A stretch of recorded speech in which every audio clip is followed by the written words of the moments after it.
It's time to get into the kitchen because today we're making a food themed deck.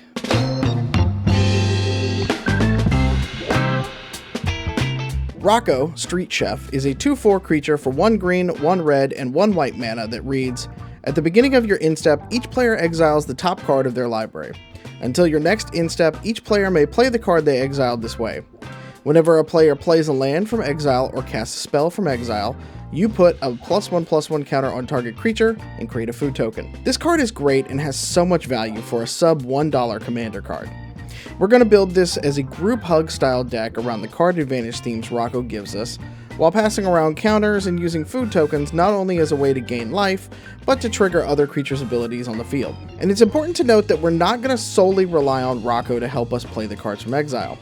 I've included Triple Triad, Urabask Heretic Praetor, and Layla the Blade Reforged to help us get more cards into exile to trigger creature and enchant abilities we'll talk about a little bit later. So first off, if we're building a deck that makes use of so many tokens, we need ways to make sure we're maximizing the amount of tokens we're getting each turn. That's where Doubling Season, Primal Vigor, and Conclave Mentor are important to the deck.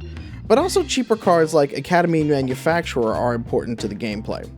Academy gives us the ability to make 1 treasure, 1 clue, and 1 food when we make any one of these types of tokens.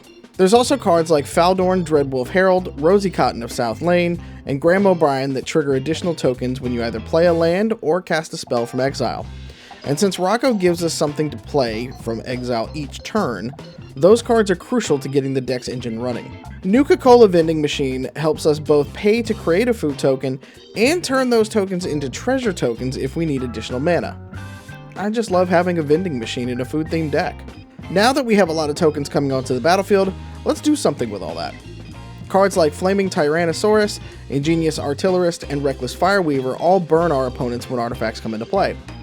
And then there's the standout Ragost Deft Gastronaut, who's kind of our sous chef for this deck.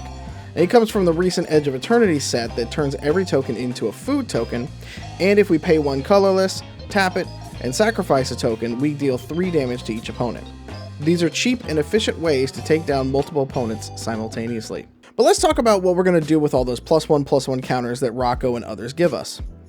We of course can buff any of the aforementioned creatures, especially our T-Rex friend who is a bomb when he dies, but there's also creatures like Balin the Haymaker that can benefit from counters. Asban Falconer gives all our creatures with a counter on it flying. And then there's 2 cards in Banquet Guests and Chocobo Knights that not only can swing for big damage, but also get trample and double strike if there are counters on them. Ramp is going to be important to make sure we're getting enough land to cast the spells we need. Even though we don't have a particularly high mana curve, the fact that there's a tricolor commander means we need to get more land types out faster if we're going to be competitive at the table.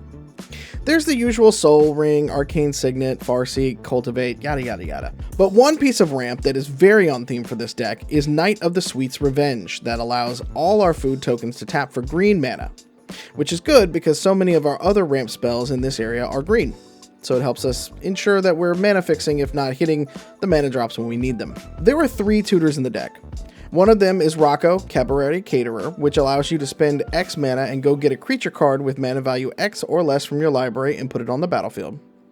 The other 2, Enlightened Tutor and Sylvan Tutor, are good includes, but if you're trying to build a deck on a budget and you don't care about tutors or your group prefers not to play with that many, you can sub in cards like Pippin's Bravery or Honored Dray Leader, and they still fit the theme of the deck.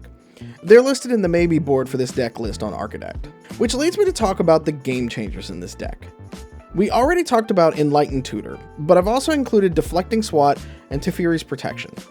Both are extremely powerful cards that make this deck sit in at that 3 to 4 bracket, at least of time of recording.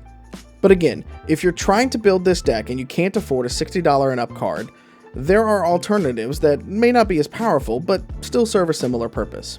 For Deflecting Swat, you can substitute it for Bolt Bin that does a very similar effect but for 4 mana. Or 1 mana if you happen to have a creature on the field with power 4 or greater, which in a deck like this you might actually be able to pull off.